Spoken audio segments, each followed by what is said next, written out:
12년 살고 깨달았다. 말레이시아 은퇴 이민 왜 다시는 추천하지 않나?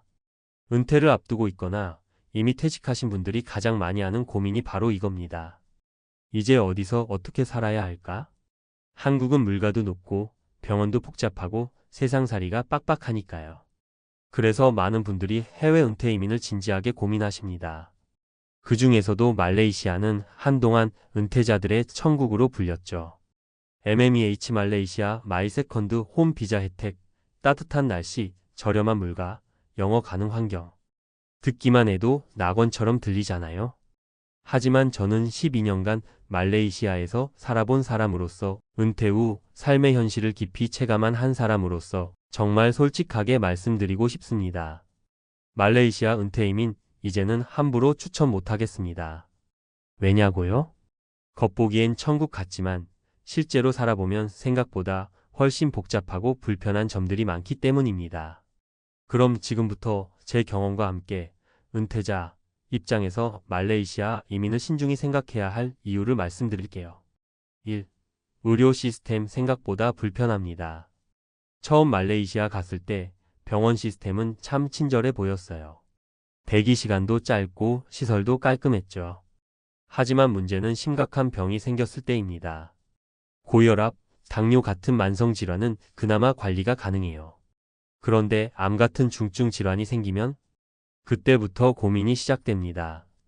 의료 수준이 나쁘진 않지만 한국처럼 빠르고 정밀하게 진단 치료받긴 어렵습니다. 수술 하나 받으려고 몇 달 기다리는 경우도 있었고요. 저희 지인 중 한 분은 갑자기 심장 문제가 생겨 말레이시아 병원에서 제대로 된 응급처치를 못 받고 결국 한국으로 급히 들어와 수술 받았어요. 응급 상황에서는 정말 막막합니다. 은퇴 후엔 건강이 가장 중요하잖아요. 그래서 의료 문제 하나만 놓고 봐도 말레이시아는 쉽게 추천할 수 없습니다. 2. 환율, 비자 정책 변수가 너무 많아요. 말레이시아 물가가 싸다고들 하시는데 환율이 계속 출렁이기 때문에 체감 물가는 점점 오릅니다. MMEH 비자도 옛날만 못해요. 제가 처음 들어갔을 땐 조건이 꽤 관대했는데 요즘은 외국인 은퇴자들에 대한 비자 조건이 점점 까다로워지고 있어요. 고정 수입 증명, 은행 예치금 등 요구 조건이 크게 늘었고요. 심지어 한때 MMEH 갱신이 거부되는 사례도 생겨서 몇몇 지인은 불안에 떨며 한국으로 돌아오기도 했어요. 여기서 쫓겨나는 거 아니야? 이런 불안감은 은퇴 이후 삶에서 큰 스트레스가 됩니다. 3. 말이 통한다고 느꼈던 영어 생활은 다릅니다. 영어만 되면 살기 편하다. 저도 그 말 믿었죠. 초기엔 시장, 병원, 택시 기사까지 영어로 대화가 되니 안심했습니다. 근데 오래 살다 보면 진짜 중요한 건 현지 언어와 문화입니다. 예를 들어 관리사무소나 이웃들과의 갈등 상황에서 법적 문제나 행정 업무를 볼 때는 영어로도 한계가 있어요. 또 말레이계, 중국계, 인도계의 복잡한 문화적 배경이 겹쳐지다 보니 어디까지가 배려고 어디서부터가 갈등인지 감 잡기 어렵습니다. 은근한 차별도 있고요. 저희 이웃 중 한 분은 공동주택 내에서 애완동물 문제로 갈등이 생겼는데 현지 주민들끼리 언어로 뭉쳐버리니 해결이 안 되고 결국 이사 가셨어요. 외국인으로 산다는 건 생각보다 훨씬 고립감이 큽니다. 4. 외로움, 고립, 그리고 정체성 혼란. 한국에서는 동네 마트 가면 아는 사람 한 명쯤 마주치고 은행 직원, 병원 간호사, 주민센터 직원 다 익숙한 환경이잖아요. 근데 말레이시아에선 그런 작은 관계들이 없습니다. 날씨는 덥고 친구 사귀긴 어렵고 가족들은 한국에 있고 처음 몇 년은 신나지만 5년 넘기면 외로움이 찾아옵니다. 실제로 귀국 이민하는 분들이 많아진 이유가 이거예요. 말레이시아가 나쁜 곳이 아니라 우리가 은퇴 후에 바라는 정서적 안정감을 주긴 어렵다는 겁니다. 사례일 건강 하나 때문에 결국 돌아간 68세 박 선생님.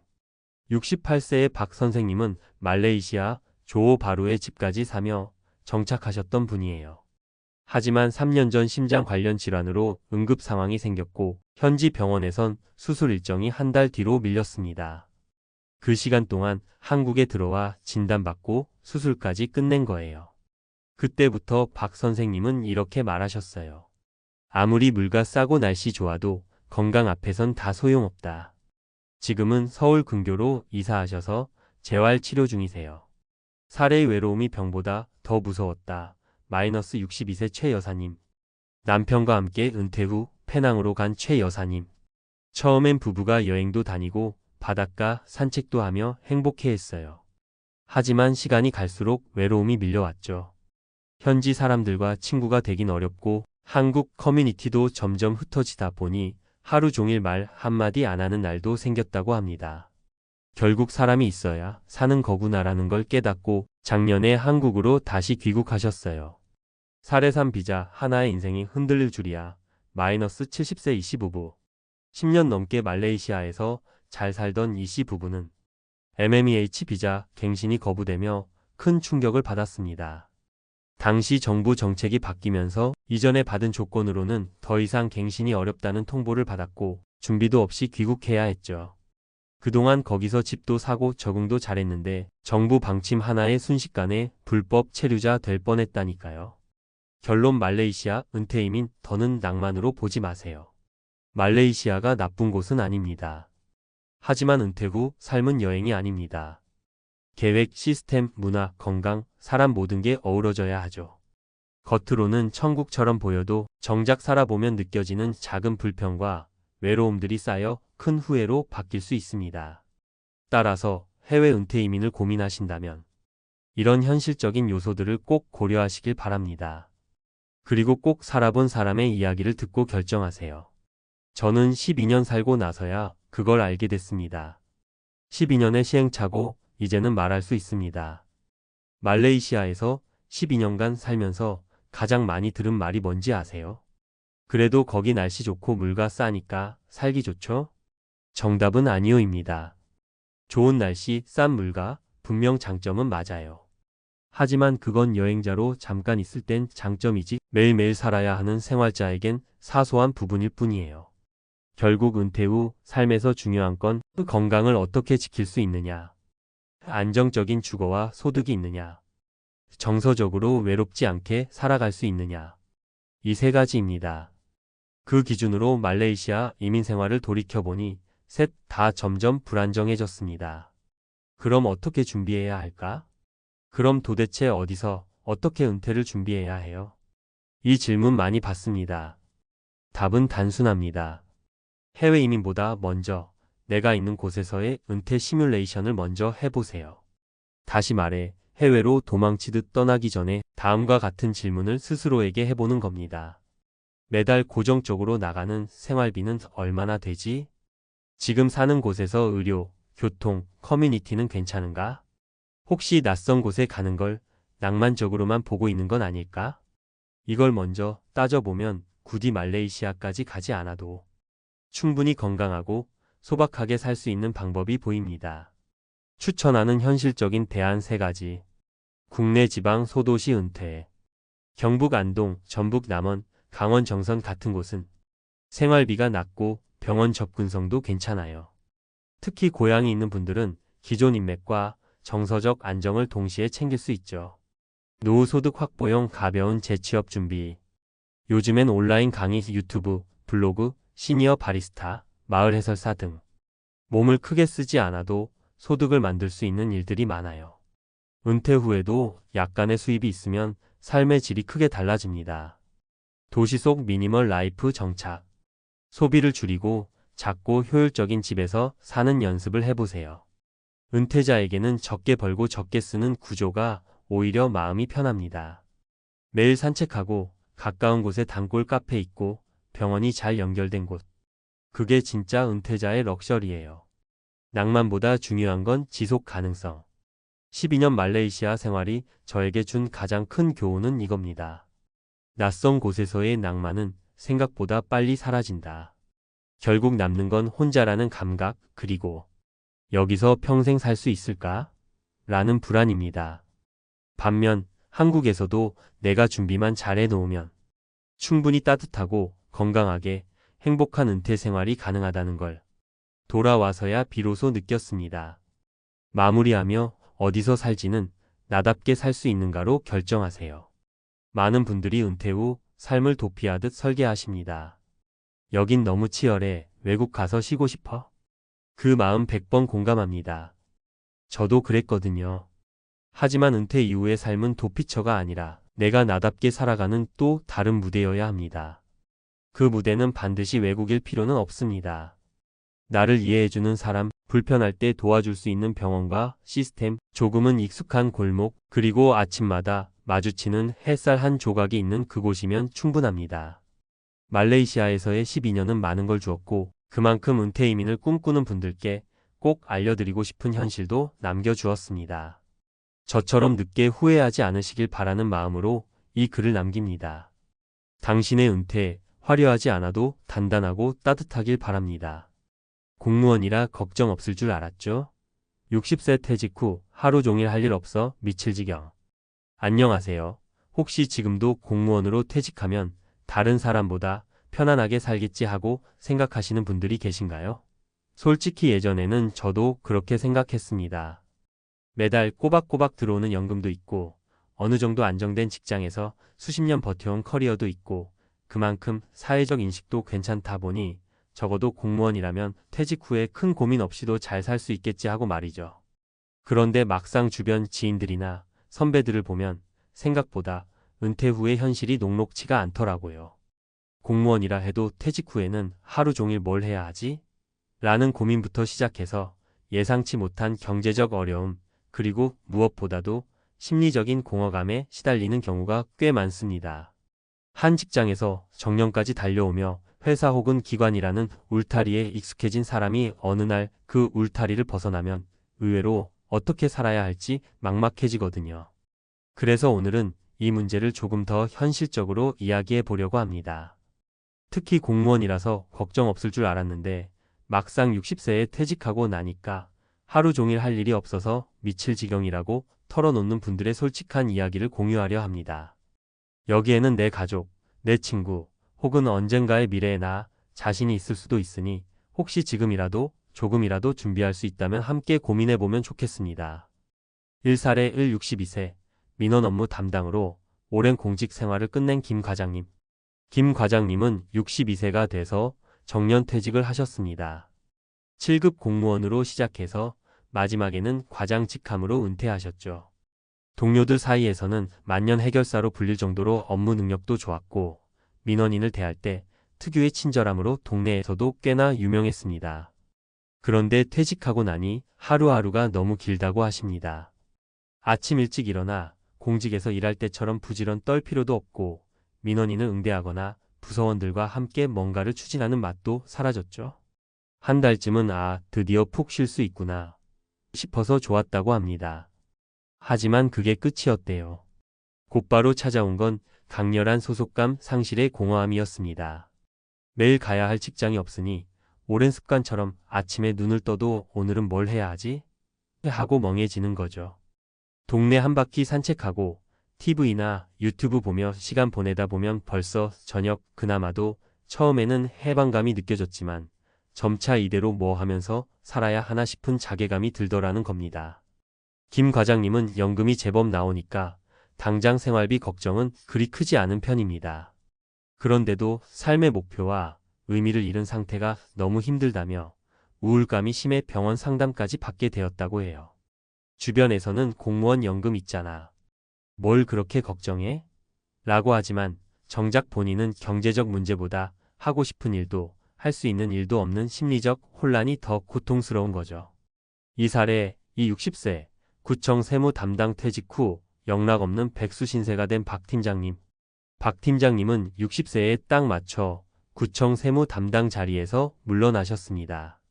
세무 관련 지식을 살려서 퇴직 후 세무사 자격증이라도 따볼까 했지만 준비하려고 마음먹으니 이미 체력이 예전 같지도 않고 공부 습관도 많이 떨어져 쉽지 않다고 합니다.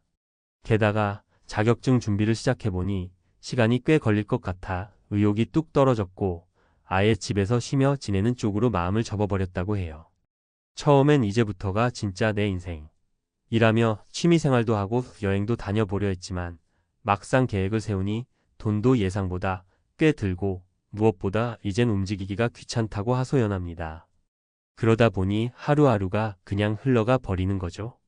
그러다 아내분이 당신이 집에서 너무 무기력하게 지내니까 나도 같이 우울해진다며 폭발해 버렸다고 해요. 주변에서 공무원 퇴직했으니 노후 보장이 확실하겠네. 라고 부러워하지만 실상은 확실한 노후가 아니라 그냥 빠듯한 노후일 뿐이라는 겁니다. 연금이 나온다고 해도 아이들 결혼 비용이나 병원비, 갑작스러운 집안 행사 등을 대비해야 하니 마음 편히 돈을 쓸 수도 없다고 하셨죠. 박 팀장님 이야기를 들으면서 경제적인 문제와 심리적인 문제라는 게 결코 분리해서 생각할 수 없다는 걸 새삼 느낍니다. 돈이 아예 없으면 당장 생활이 어려워지고 어느 정도 돈이 있어도 마음 편히 쓸 수 있는 여유가 부족하면 삶이 팍팍해지고요. 게다가 무엇보다도 나 자신이 쓸모 있다는 느낌을 못 받을 때 찾아오는 무기력증이 정말 크다고 하십니다. 3사례 58세 조기퇴직 선택 후 사업 준비하다 실패한 이 사무관님.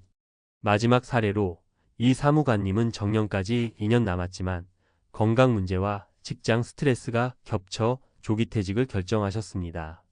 관리직에 있다 보니 책임이 막중했고 그만큼 스트레스도 커서 이제 좀 편해지자라는 마음으로 퇴직을 한 거죠. 문제는 퇴직 후 뭘 할까? 라는 고민을 충분히 하지 못했다는 겁니다. 시간이 좀 있으니 작은 음식점을 차려볼까? 아니면 기술학원을 다녀볼까? 여러 가지 생각을 했지만 결국 아무런 경험이 없던 김밥집을 덜컥 인수해버리고 말았습니다. 공무원 때 모았던 퇴직금과 어느 정도 대출까지 받아서 시작했는데 결과는 1년도 안 되어 문을 닫고 말았어요. 손해본 돈이야 다시 벌 수도 있겠지만 문제는 그 이후로 내가 왜 이런 선택을 했지? 라는 죄책감과 난 공무원 말고는 아무것도 할 줄 모르는 사람인가? 하는 패배감에 시달리게 되었다는 점입니다. 주위에서는 괜찮아, 누구나 그럴 수 있지 하면서 위로해도 본인은 체면이 구겨졌다는 생각에 대인관계도 점차 피하게 되고 자신감을 완전히 잃어버리더라고요. 결국 다른 일을 찾아보는 대신 일단 다시 휴식을 취해야겠다며 집에만 틀어박혀 있기 시작했죠. 결국 몇 개월이 지나니까 경제적으로도 부담이 커지고 정신적으로도 위축되어 가족들과도 자주 다투는 상황이 왔습니다. 특히 본인은 공무원으로 일할 때도 스트레스가 있었지만 그래도 조직에서 나를 지켜주고 일정한 사회적 지위도 있었는데 이젠 그것도 다 없으니 더 큰 박탈감이 느껴진다고 솔직하게 이야기했죠. 퇴직 후 진짜 미칠 지경이 되지 않으려면 위 세 분 이야기를 들어보면 퇴직 후 공무원 생활이 꽃길인 경우도 있지만 꼭 그렇지만은 않다는 걸 알 수 있습니다. 연금이 있더라도 또 사회적 인식이 좋더라도 사람의 마음이 이렇게 허전해지고 흔들릴 수 있다는 거죠. 그럼 어떻게 해야 할까요? 첫째, 너무 큰 기대를 하지 않으면서도 자신이 하고 싶은 일을 조그맣게라도 미리 시작해보는 게 중요합니다. 퇴직 후에 갑자기 사업을 하거나 자격증을 준비하기보다 재직 시절부터 나중에 하고 싶은 일을 조금씩 취미 수준이라도 키워두면 큰 도움이 됩니다. 예컨대 사진, 글쓰기, 봉사활동 혹은 간단한 재능 기부처럼 돈을 많이 들이지 않고도 할 수 있는 활동들을 통해 자기만의 취미나 능력을 조금씩 개발해두는 거죠. 둘째, 퇴직 후의 소득 구조를 객관적으로 따져봐야 합니다. 공무원 연금이 일정 금액 나온다고 해도 가족 상황이나 각종 지출 요소를 고려하면 실제 내 손에 남는 돈은 생각보다 적을 수 있습니다. 미리 재무 설계를 해두고 꼭 필요한 지출 항목과 줄일 수 있는 부분을 체크해보는 게 좋아요. 혹시 추가로 일자리를 구하고 싶다면 정년퇴직자 또는 중장년층을 위한 파트타임이나 관련 봉사 공익 업무를 알아보는 것도 방법입니다. 셋째, 가장 중요한 건 나만의 소속감을 다시 만들 수 있는 커뮤니티를 찾는 일이에요. 공직이라는 울타리를 벗어난 뒤에는 사회 속에서 스스로 역할을 찾아야 하거든요. 요즘은 퇴직 공무원들이 함께 모여 봉사단을 만들거나 지역 문화센터 강의를 듣고 함께 스터디를 하는 경우도 많습니다. 새로운 사람을 만나거나 비슷한 고민을 가진 사람들과 이야기를 나누면서 나도 이런 곳에서 의미 있게 활동할 수 있구나라는 마음을 키워가는 거죠. 맺은 말. 결국 공무원이라 걱정 없을 줄 알았죠? 60세 퇴직 후 하루 종일 할 일 없어 미칠 지경이라는 말이 절대 남의 이야기가 아니라는 겁니다. 공무원이든 민간 기업이든 정년을 보장받든 그렇지 않든 지금 시대에는 누구나 퇴직 후의 삶을 두려워할 수밖에 없어요. 사회적 안전망이라는 게 점차 약해지고 경제 상황도 불안정하고 의학 기술의 발달로 수명이 길어지는 만큼 노후 기간도 길어진다는 사실이 우리를 불안하게 하죠. 그러나 불안에만 휩싸여서 아무것도 하지 않는다면 결국 우리의 미래는 더 답답해질 수밖에 없습니다. 오히려 지금부터라도 내가 정말 하고 싶은 건 뭘까? 조금 더 건강할 때, 조금 더 에너지가 있을 때 뭘 준비해두면 좋을까? 를 고민하고 작은 일이라도 실천해보는 게 중요해요. 어쩌면 가장 무서운 건 경제적 어려움이 아니라 내가 더 이상 사회에서 필요 없는 존재가 되어버렸다고 느끼는 마음일지도 모릅니다. 그래서일수록 더욱 타인과 소통하고 내 역량을 살릴 수 있는 활동을 찾아서 내가 쓸모 있다고 느낄 수 있는 환경을 만들어가는 것이 중요하다고 생각합니다. 마지막으로 오늘 소개한 3가지 사례가 전부 어둡고 부정적인 이야기만은 아닙니다. 많은 분들이 시행착오 끝에 새로운 길을 찾기도 하거든요. 한때는 집에서 그냥 쉬고 싶다던 김 과장님도 결국 지자체 문화예술사 봉사를 시작해서 요즘은 다시 웃음을 되찾고 계시죠. 박 팀장님도 아내와 함께 여행 유튜브를 운영하며 새로운 도전이 이렇게도 재미있는 거였나 하고 느끼고 있고요. 이 사무관님도 김밥집 실패 후에 지역 특산물 쇼핑몰 운영으로 재기에 성공했습니다. 중요한 건 끊임없이 질문하고 시행착오를 겪어도 그 과정을 두려워하지 않는 마음가짐일 겁니다. 공무원이든 아니든 우리 모두 언젠가는 2번째 인생을 맞이하게 됩니다. 그 시기에 겪을 수 있는 공허함과 두려움을 조금이라도 덜어내기 위해 오늘부터 작은 준비를 시작해 보시면 어떨까요? 조금만 용기를 내서 주변에 얘기하고 도전하고 때로는 실패해도 다시 일어나 보세요. 60세 퇴직 후 미칠 지경이 아닌 60세 퇴직 후 이제 진짜 즐겁게 산다. 라는 말을 어느 날 우리가 웃으며 함께 할 수 있길 바랍니다. 은퇴 후 이사 이야기만 나오면 빠지지 않는 곳이 있죠. 바로 미국 조지아 조저입니다.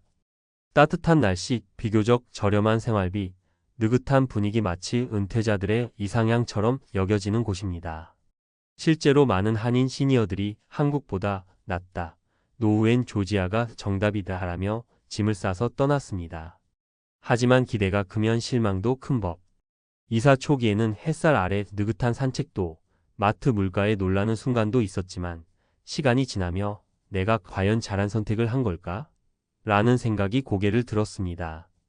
이 글은 은퇴 후 조지아로 이주한 3명의 시니어 사례를 바탕으로 그들의 솔직한 심정을 들여다보고 막연한 환상을 경계하면서 현실적인 노후 준비의 방향을 함께 고민해보자는 목적에서 씁니다. 1. 조지아의 햇살보다 더 뜨거운 외로움 67세 박명자 씨의 이야기. 이렇게 외로울 줄 몰랐어요. 하루 종일 누구랑 말 한마디 안 하고 보낸 날도 많아요. 박명자 씨는 서울에서 평생을 살다가 남편과 함께 65세의 조지아로 이사했습니다. 2 자녀는 이미 미국에서 자리 잡고 있었고 박 씨 부부는 이제 우리도 가까이 살아보자는 마음으로 이주를 결심했습니다. 이사 초기엔 좋았습니다. 넓은 마당, 이웃의 친절한 인사, 시원한 햇살. 하지만 2달이 지나면서 상황이 바뀌었습니다. 언어 장벽은 생각보다 두텁고 자녀들은 일하느라 바빴고 한인 커뮤니티도 자동차 없이는 접근하기 어려웠습니다. 한국에선 시장 한 바퀴 돌고 친구들과 밥 한 끼 하며 시간이 훌쩍 갔지만 이곳에선 혼자 있는 시간이 너무 길다는 게 그녀의 가장 큰 고충이었습니다. 박 씨는 결국 1년 반 만에 남편과 함께 다시 귀국했습니다. 노후는 햇살보다 사람이 필요하다는 걸 깨달았죠. 2. 생활비가 저렴하다더니 의료비 앞에서 무너진 김선호 부부. 김선호 68채 은정 66 부부는 강원도 원주에서 작은 병원을 운영하다 정리하고 조지아로 은퇴 이민을 떠났습니다. 이유는 명확했습니다. 생활비가 한국보다 훨씬 싸다더라. 연금만으로도 충분히 살 수 있다더라. 처음엔 맞는 말이었습니다. 월세 $1,000 이하의 주택, 한 달 $300 내외의 식비, 심지어 차량 보험도 한국보다 저렴했습니다. 그런데 문제가 생긴 건 건강이 나빠지면서부터였습니다. 최 씨는 이사 6개월 후 갑작스러운 심장 수술을 받게 됐고 김 씨는 고혈압으로 매달 약을 복용해야 했습니다. 미국의 의료비는 상상을 초월했죠. 보험이 있다 해도 수술비와 약값은 매달 수백만 원 수준이었고 병원은 한국처럼 친절하거나 신속하지 않았습니다. 생활비는 싸지만 건강이 무너지면 다 무용지물이에요. 병원비는 조지아 물가가 아니라 미국 물가입니다. 결국 이 부부는 2년 만에 다시 한국행을 택했고 현재는 건강검진과 치료를 병행하며 재정 안정을 도모하고 있습니다. 3. 은퇴는 자유다라는 환상 62세 이창호 씨의 반전 일상. 이창호 씨는 은퇴 후 조지아에서의 삶을 자유로운 인생 이막이라고 믿었습니다. 그는 국내 대기업을 35년 근속 후 퇴직하며 퇴직금과 연금 일부를 정리해 조지아 북부의 소도시에 작은 주택을 구입했습니다. 이사 초기 그는 새벽에 산책하고 커피 내려 마시고 집 근처 도서관에서 책을 읽는 하루하루에 감탄했습니다. 하지만 이게 3개월을 넘기지 못했습니다. 자유도 어느 정도는 할 일이 있어야 누릴 수 있는 거더라고요. 그는 점차 무료함에 지쳐갔고 하루에 유튜브만 67시간 보는 날도 많아졌습니다. 몸도 마음도 무너졌고 무기력감은 우울증으로 이어졌습니다. 결국 이 씨는 지역 교회와 자원봉사 단체를 찾아다니기 시작했고 지금은 한인 노인센터에서 주 3회 봉사를 하며 겨우 삶의 균형을 되찾고 있습니다. 돈보다 더 중요한 건 하루하루 나를 움직이게 하는 무언가였어요. 조지아 이주의 장단점 냉정하게 짚어보면 항목 장점 단점 생활비 집세와 식비는 비교적 저렴 자동차 보험료 부담 예기치 않은 의료비 고액 발생 날씨 온화한 기후 습도가 낮아 쾌적 여름엔 무덥고 벌레 알러지 문제가 큼 커뮤니티 아닌 마트 교회 존재 대중교통 미비 자동차 없으면 고립감 건강의료 일부 한인 의사 존재 병원 접근성 낮고 비용 부담 큼 여가생활 자연 친화적 환경 산책로 호수 등 풍부문화 콘텐츠 도시명 인프라 부족 조지아 은퇴 이주를 고려할 때 반드시 확인해야 할 체크리스트 의료비 대비 계획이 있는가? 보험은 구체적으로 어떻게 적용되는지 긴급 의료비는 어떻게 감당할지를 반드시 시뮬레이션해야 합니다. 교통수단이 확보되어 있는가? 조지아는 자동차 없으면 외출 자체가 불가능한 구조입니다. 운전 능력과 유지비를 고려하세요. 사회적 연결망을 확보했는가? 한국 친구들과의 유대, 한인 커뮤니티 접근성, 자원봉사활동 등 의미 있는 일상의 틀을 갖춰야 합니다. 언어문화 적응력은 충분한가? 병원, 은행, 보험 등 필수 서비스 이용 시 영어 커뮤니케이션 능력은 중요합니다. 장기 거주 시 귀국 옵션은 고려했는가? 예상 외의 사정으로 한국으로 돌아오게 될 경우 주택 처분, 재정 정리 등의 시나리오를 준비해야 합니다. 맺으며 조지아는 도피처가 아니라 선택지여야 한다. 조지아로의 은퇴 이주, 결코 무조건 좋은 선택도 반드시 피해야 할 선택도 아닙니다. 핵심은 막연함 없이 현실적인 기준으로 나에게 맞는지를 살펴보는 일입니다.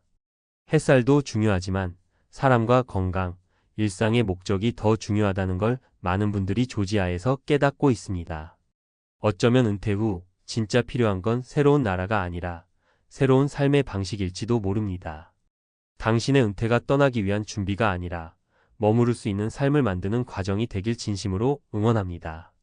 전문가 의견으로 본 조지아 은퇴 이주의 핵심 리스크와 준비 전략 1. 은퇴 후 이주는 여행이 아니라 재이주다. 은퇴 설계 전문가 정은희 은퇴 재무상담사 정은희 은퇴 설계사는 말합니다. 대부분 조지아 이주를 삶의 질 향상이라고 여기는데 실제론 삶의 재구성입니다. 여행으로 잠시 다녀온 감성으로 이사하면 3개월 안에 좌절하게 됩니다. 그녀가 강조하는 것은 사전 체험과 지역별 비교입니다. 단순히 조지아라고 뭉뚱그릴 게 아니라 애틀랜타와 오거스타, 둘루스 등 생활 환경과 한인 커뮤니티 수준이 전혀 다르기 때문입니다. 팁 최소 12달간 단기 체류하며 직접 살아본 후 장기 정착 여부를 판단하라. 온라인 후기보다 본인의 생활 루틴에 맞는지를 확인해야 한다. 2. 조지아 생활은 건강과 교통이 핵심 리스크 미국 내 한인의사협회 박진우 박사. 박진우 박사는 현재 조지아주에서 가정의학과를 운영 중이며 실제 많은 한인 시니어 환자를 보고 있습니다. 대부분의 한국 시니어들이 놀라는 건 응급의료비와 병원 접근성입니다. 동네 병원 하나 예약하는데도 12주 걸리고 급한 상황에서는 한국이 그립다는 말을 매번 듣습니다. 또한 그는 자가용 없이는 일상생활이 거의 불가능한 구조라는 점도 강조합니다. 걷거나 대중교통을 이용하는 습관에 익숙한 분들에게는 이 점이 극심한 고립감을 유발할 수 있습니다. 팁 70세 이상 또는 만성질환이 있는 경우 의료 접근성 보험 체계의 이해가 선행되지 않으면 고통이 매우 큽니다. 특히 메디케어가 바로 적용되지 않는 이민자의 경우 초기 의료비 충격을 감당할 준비가 필요합니다. 3. 고립은 신체보다 정신을 먼저 무너뜨린다. 노후심리 전문가 이혜정 박사. 이혜정 박사는 고령자 심리 상담을 오랫동안 해온 심리학자로 이민자들의 이후 적응 곡선에 대한 연구를 해왔습니다. 은퇴 후 이주는 소위 1년의 함정을 동반합니다. 처음 3개월은 감탄, 그 다음 3개월은 지루함, 그 다음 6개월은 외로움. 이후 우울감으로 접어드는 경향이 뚜렷하죠. 특히 조지아처럼 넓은 생활 반경과 낮은 인구 밀도를 가진 지역에서는 타지에서 온 은퇴자들이 의미 있는 인간관계를 형성하기 어려워 우울감이 빠르게 찾아옵니다. 심지어 부부끼리만 살아도 관계의 피로감이 증폭된다고 합니다. 팁 2주 전부터 온라인 모임, 교회, 지역 커뮤니티와의 연결고리를 사전 확보하는 것이 핵심입니다. 고립은 곧 건강과 의욕의 급격한 하락으로 이어집니다. 조지아 2주 전 반드시 준비해야 할 현실 체크 5가지. 항목 확인 포인트. 의료 환경 내 질환은 미국 의료보험 체계에서 어떤 대우를 받는가? 현지에 한국어 가능한 의사는 있는가? 커뮤니티 이사할 지역에 한인 커뮤니티가 활성화되어 있는가? 활동 가능한 교회나 모임이 존재하는가? 주거비용 외에 지출 자동차 보험, 병원비, 공공요금 등 실제 고정비 지출을 조사해 봤는가? 자동차 보유 여부 내가 직접 운전할 수 있는가? 자동차 유지비와 보험은 감당 가능한가? 귀국 계획 갑작스러운 건강 악화나 가족 문제로 귀국하게 될 경우 주택 정리와 체류 자금은 준비되어 있는가? 결론 조지아 이주가 아니라 나에게 맞는 은퇴지를 찾는 것이 먼저입니다. 조지아가 나쁘다는 게 아닙니다.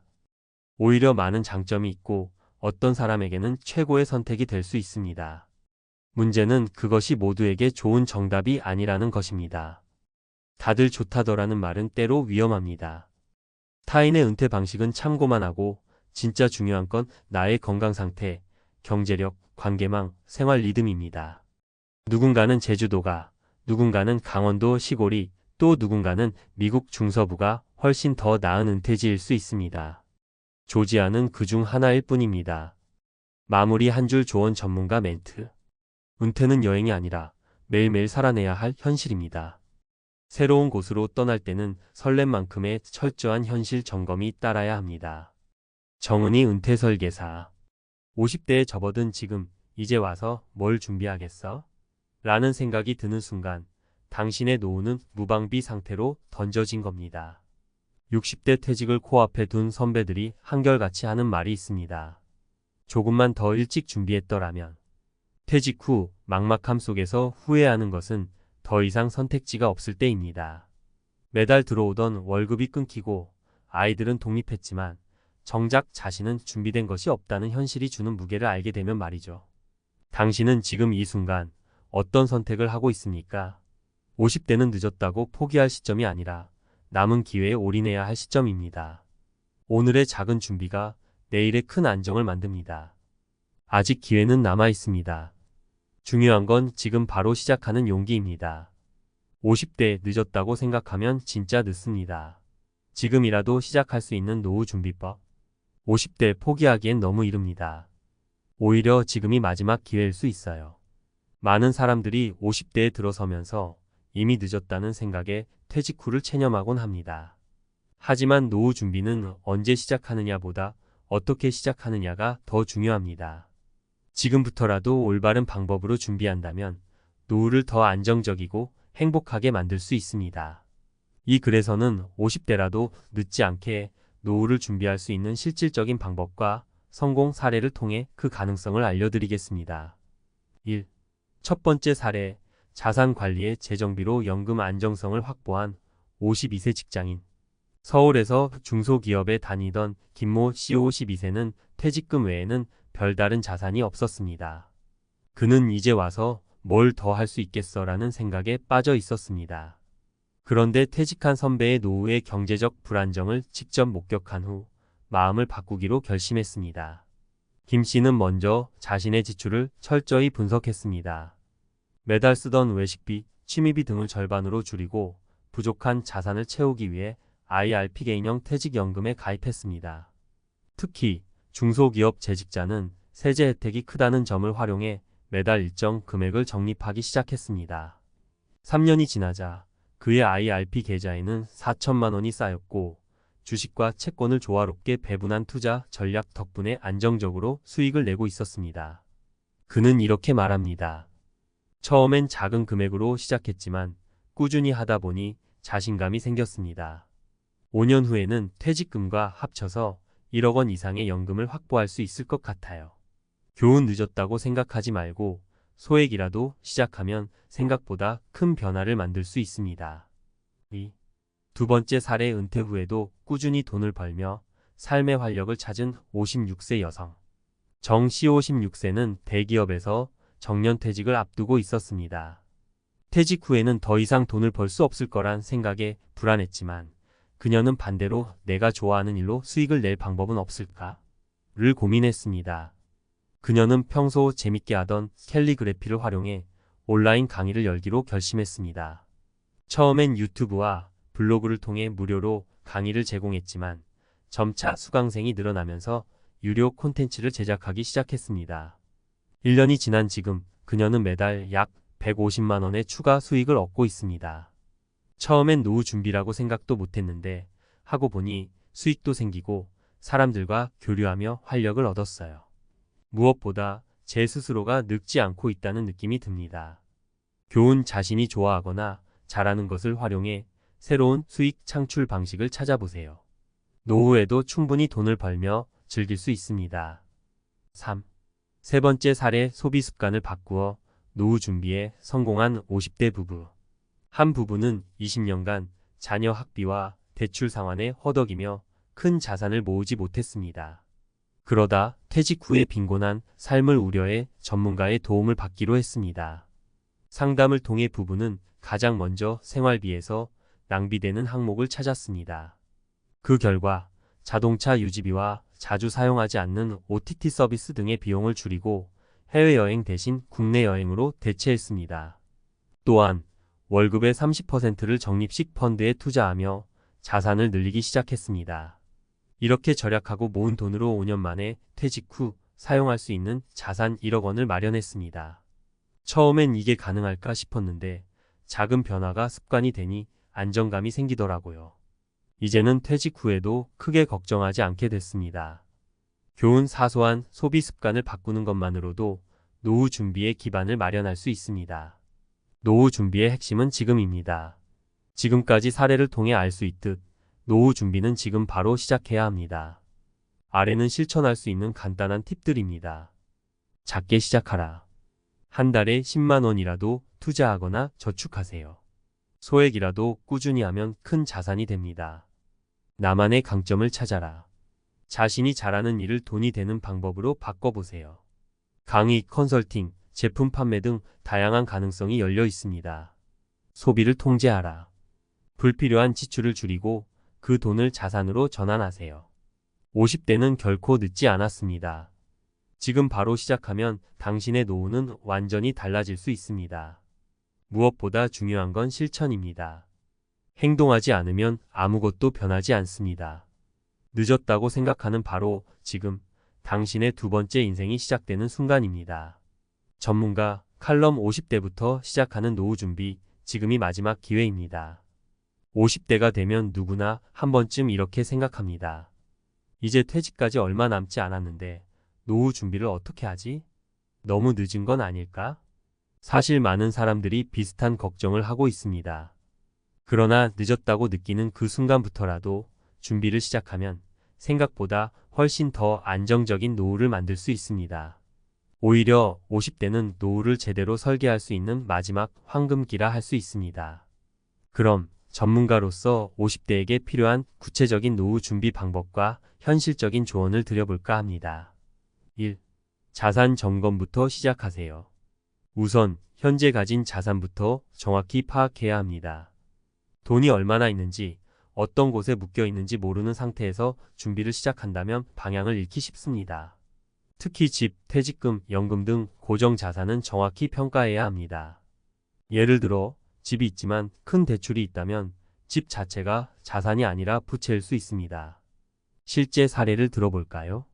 한 53세 직장인은 퇴직금을 포함해 자산이 2억 원 정도라고 생각했지만 집 대출 1억 5천만 원을 고려하지 않았습니다. 전문가와 상담 후 그는 대출을 줄이기 위해 월세를 내고 작은 집으로 이사했습니다. 그 결과 매달 남는 돈으로 IRP 계좌에 꾸준히 저축할 수 있었고 5년 만에 1억 원을 추가로 모았습니다.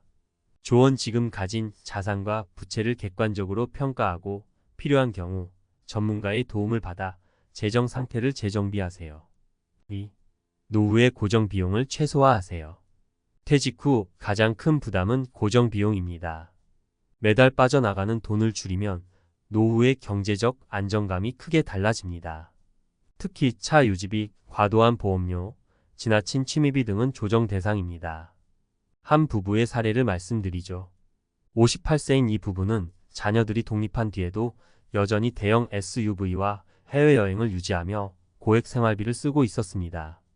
결국 퇴직 후 1년 만에 생활비 부족으로 작은 식당을 운영하게 됐지만 너무 늦게 시작한 탓에 수익은 불안정했습니다. 만약 조금만 더 빨리 생활비를 줄였다면 이 부부의 노후는 훨씬 안정적이었을 것입니다. 조언: 자동차는 필요 최소한의 크기로 줄이고 대중교통 이용을 늘리세요. 보험료는 보장 내역을 점검해 중복된 항목을 줄이세요. 여가비는 해외 대신 국내 대체로 바꾸는 등 현명하게 조정하세요. 3. 수익 창출 가능성을 찾아보세요. 퇴직 후에도 꾸준히 돈을 벌 수 있는 방법을 미리 준비해 두는 것이 중요합니다. 50대는 여전히 충분히 활발히 활동할 수 있는 나이입니다. 본인이 잘하는 분야나 배우고 싶었던 분야를 활용하면 새로운 수익 창출이 가능합니다. 예를 들어 한 55세 남성은 요리를 좋아했지만 직장 생활로 시도하지 못했습니다.